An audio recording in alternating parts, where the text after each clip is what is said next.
जय श्री कृष्णा। राधे राधे। आशा करती हूँ आप सभी परमात्मा की कृपा से जहाँ भी हैं स्वस्थ रहें, प्रसन्न रहें और अपने जीवन में आगे बढ़ते रहें। मैं रीना जी ज्ञान सागर में आपका बहुत बहुत स्वागत करती हूँ। मित्रों, मैं आज आप लोगों को बताने वाली हूँ कि जब महादेव विष पिए तो फिर क्या हुआ और वो फिर कैसे शांत हुए, ये सभी मैं आप लोगों को बताने वाली हूँ। बहुत ही रोचक कथा है महादेव की, बिल्कुल सच्ची।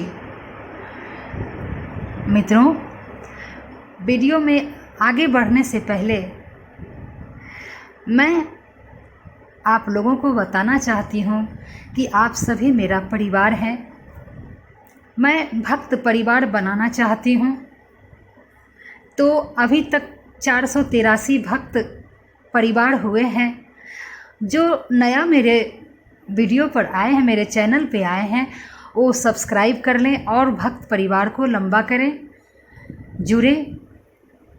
और वीडियो अच्छी लगे तो लाइक ज़रूर करें, कमेंट ज़रूर करें। मित्रों, ओम नमः शिवाय ही तो लिखने बोल रही हूँ, राधे राधे ही तो लिखने बोल रही हूँ। इसमें आपका क्या जाता है? कुछ भी तो नहीं। तो मित्रों, आप लोगों को मैं बताने जो जा रही हूँ बहुत ही रोचक कथा है। आप वीडियो को शुरू से अंत तक वॉच कीजिएगा। जैसे जैसे कथा की शुरुआत होगी और उसके बाद जैसे जैसे आप कथा में डूबेंगे वैसे वैसे आनंद बढ़ते जाएगा। और इससे हमें क्या शिक्षा मिली मैं आपको वो भी बताऊंगी। और आप इससे क्या सीखे, क्या समझे, कमेंट बॉक्स में ज़रूर लिखिएगा। और किस टॉपिक पे मैं वीडियो लाऊं, कमेंट बॉक्स में आप ये भी ज़रूर लिखिएगा मित्रों। तो मैं उस टॉपिक पे वीडियो ज़रूर बनाऊंगी। तो मित्रों, एक बार की बात है कि मंदराचल पर्वत से समुद्र मंथन हुआ। तो उसमें से सबसे पहले जो समुद्र मंथन में जो निकला, वो समुद्र मथने के बाद में विष निकला। अब पूरे ब्रह्मांड में हलचल सी मच गई कि इस विष को कौन पिएगा। ये हलाहल विष से भरा हुआ कौन पी सकता है। मित्रों, सभी महादेव के पास गए कि बाबा ये तो आप ही पी सकते हैं, क्योंकि आप अमर हैं और सबका कष्ट दुख सभी कुछ तो आप ही पीते हैं। मित्रों, महादेव उस विष को पीने के लिए प्रसन्नता दिखाए, क्योंकि देखे कि भगवान विष्णु कूर्म बनकर, यानी कि कछुआ का रूप धारण करके मंदराचल पर्वत को अपने पीठ पर धारण किए। तो प्रभु कितना कष्ट बर्दाश्त किए। और महादेव नारायण का भक्त हैं। मित्रों, तो ये तो नारायण को सुख देने वाले तो महादेव ही हैं। महादेव संपूर्ण विष को एक ही घूंट में पी गए। मित्रों, देखते ही देखते एक ही घूंट में वो हलाहल समुद्र का विष महादेव जब पिए तो उसके एक बूंद, एक एक दो दो बूंद जो है वो पृथ्वी पर गिरा, जिसको कि चींटियां धारण की, सर्प बिच्छू, यानी जो भी विषैले जानवर है, जीव जंतु हैं, चाहे जो जहर जो बनता है, ये सभी उस विष का धरती पर गिरने के कारण ये सभी थोड़ा थोड़ा पान किए, जिस वजह से ये सभी विषैले हो गए, पहले नहीं थे। अब सोचिए, एक सर्प किसी को काट लेता है तो वो प्राण त्याग देता है मनुष्य। और आप समझ सकते हैं, जो कि धरती पर एक बूंद गिरा था, उसको थोड़ा थोड़ा सभी पान किया तो इतना विष है, इतना जहर है। और महादेव तो संपूर्ण विष को एक ही घूंट में पी गए मित्रों, और उसको अपने हृदय में नहीं जाने दिए, क्योंकि उनके हृदय में नारायण बसते हैं। तो वो नारायण को वो विष जलन पैदा ना करे, उनको कष्ट ना हो, इसलिए महादेव अपने गले तक ही उस विष को रखे। उसके बाद महादेव की लीलाएं, महादेव लीला करने लगे मित्रों। महादेव बेचैन होने लगे, उस विष से उनको पूर्ण जलन होने लगा। वो तांडव करने लगे मित्रों। तांडव करने से क्या होता है कि पूरे ब्रह्मांड समाप्त हो सकता है। महादेव को काफ़ी जलन, काफ़ी तकलीफ हो रहा था। ऐसे में महादेव जो भी ठंडी वस्तुएं जिसको जो देना था, कोई धतूरा उनको खिला रहा है, क्योंकि धतूरा बहुत ही ठंडा होता है, बेलपत्र बहुत ठंडा होता है। महादेव को जो हो पा रहा है माता पार्वती दे रही हैं। सर्प बहुत ठंडा होता है मित्रों। महादेव के गले में सर्प लटका दिया गया कि उससे महादेव कंठ में जो जलन हो रहा है सर्प से, वो राहत महसूस करेंगे। लेकिन महादेव को कुछ नहीं हो रहा है मित्रों।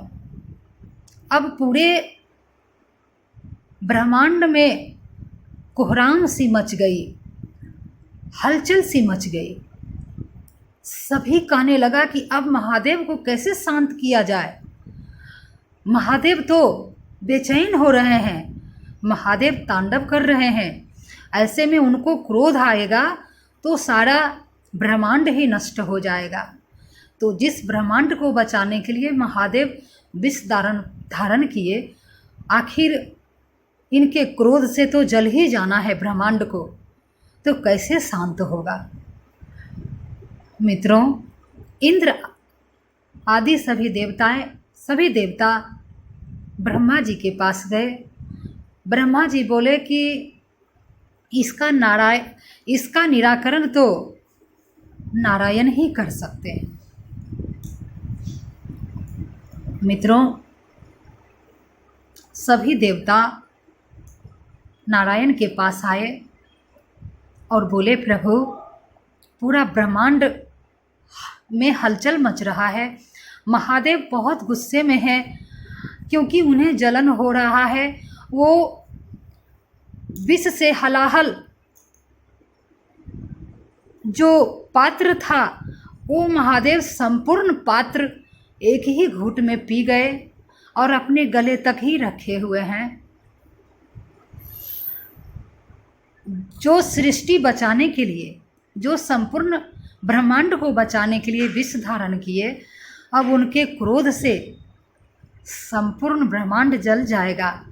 हे प्रभु, महादेव कैसे शांत होंगे? उनका तकलीफ देखा भी नहीं जा रहा है, उनका क्रोध भी जायज है। जैसा कि जानते हैं मित्रों कि नारायण को कभी क्रोध नहीं आता है। वो मंद मंद मुस्कुराए तो ब्रह्मा जी बोले कि भगवान, आप ऐसी स्थिति में भी मुस्कुरा रहे हैं? बोले कि नारायण बोले कि इसका निराकरण महादेव के घर में ही है। इसका निराकरण तो बहन पार्वती ही कर सकती है। बोले वो कैसे? बोले जो महादेव को माता बनकर अपना दूध पिलाएगी तो महादेव का जलन बिल्कुल शांत हो जाएगा। महादेव पहले जैसा ही नॉर्मल महसूस करेंगे, सहज हो जाएंगे महादेव।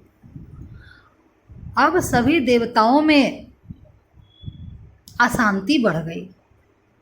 सभी एक दूसरे से कहने लगे कि महादेव की तो कोई माँ नहीं है, महादेव का तो माता पिता है ही नहीं, तो फिर उनको कौन दूध पिलाएगा? उनकी माँ तो कोई है ही नहीं, और माँ जब नहीं है और दूध नहीं पिएंगे महादेव, तो महादेव कैसे शांत होंगे?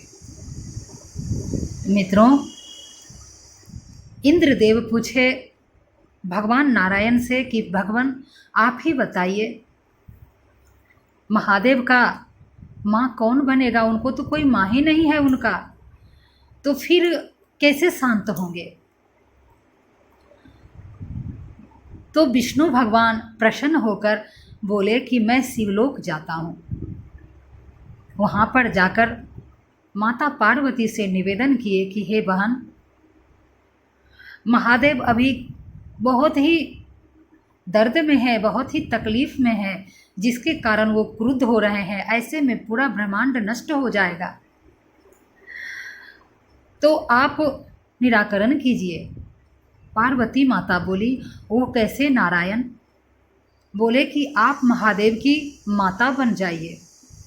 बोले मैं तो उनकी पत्नी हूँ, माता कैसे बनूंगी? बोले कि हे बहन पार्वती, आप इस रूप को त्याग दीजिए, इस रूप को हटाकर आप दूसरा रूप में आ जाइए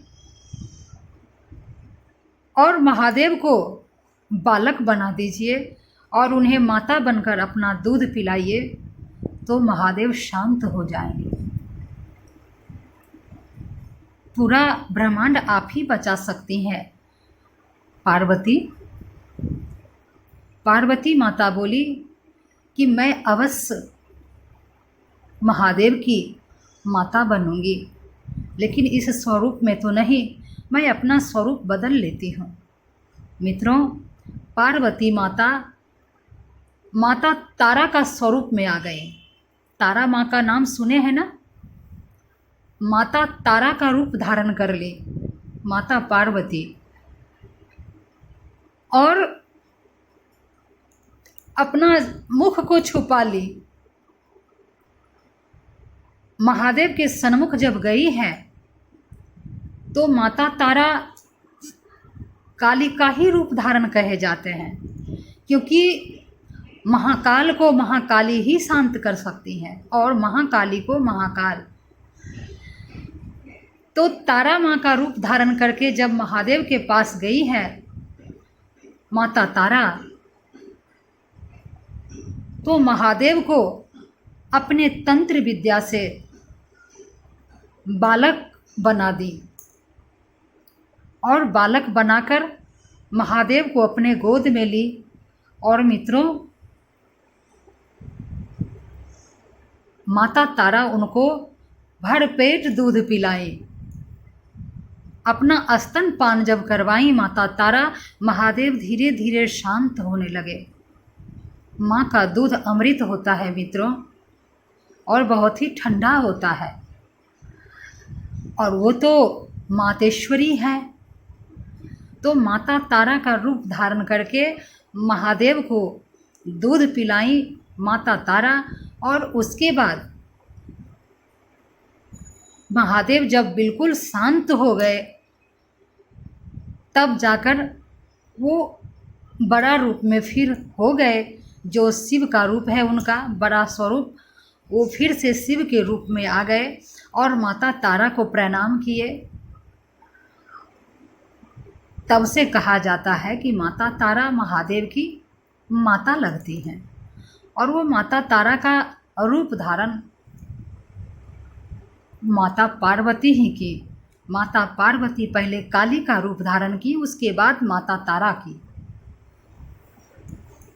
इस तरह से मित्रों पूरे सृष्टि की, पूरे ब्रह्मांड की रक्षा हुई, और महादेव का जो गले में विष जो अटका हुआ था, माता तारा वहाँ पे अपना हाथ रख दी, वहीं पे अटक गया मित्रों। और फिर वो जगह ऋषिकेश का है। वो अपना कंठ जो है महादेव वहाँ से उठाकर अपने गले से निकालकर अपना कंठ वहीं जहाँ पे वो विष पिए थे, जहाँ माता तारा दूध पिलाई थी, वहीं पर महादेव जो है वो कंठ को उतार कर रख दिए और वहाँ से फिर चल दिए कैलाश। इस तरीके से ऋषिकेश में जो नीलकंठ महादेव हैं, तो महादेव का नीलकंठ महादेव इसीलिए नाम पड़ा क्योंकि विष जब पिए थे तो उनका कंठ नीला पड़ गया और वो अपना कंठ को वहीं पे छोड़कर वहाँ से चले गए। तो इसीलिए भक्तों उनको नीलकंठ महादेव कहते हैं। जो भी भक्त नीलकंठ महादेव का दर्शन करता है उन्हें सर्प काटने का भय नहीं रहता है, उन्हें विषैले पशु पक्षियों का विष नहीं लगता है। मित्रों, नीलकंठ महादेव का दर्शन करना एक बहुत ही पुण्य का काम है। जिनका पुण्य उदय होता है वो नीलकंठ महादेव का दर्शन कर पाते हैं। इस तरीके से मैं आपको बताई, बहुत ही शॉर्टकट में बताती हूँ कोई भी कथा मित्रों, क्योंकि लंबी हो जाती है, इस वजह से मुझे मैंने थोड़ा में ही कहना पड़ता है। तो वीडियो आपको कैसी लगी मित्रों, आप ज़रूर कमेंट बॉक्स में लिखिएगा, राधे राधे ज़रूर कहिएगा। और मिलती हूँ फिर आपसे नई जानकारी के साथ फिर दूसरे वीडियो में। तब तक आप सभी के हृदय में बसने वाले परमात्मा को प्रणाम। राधे राधे।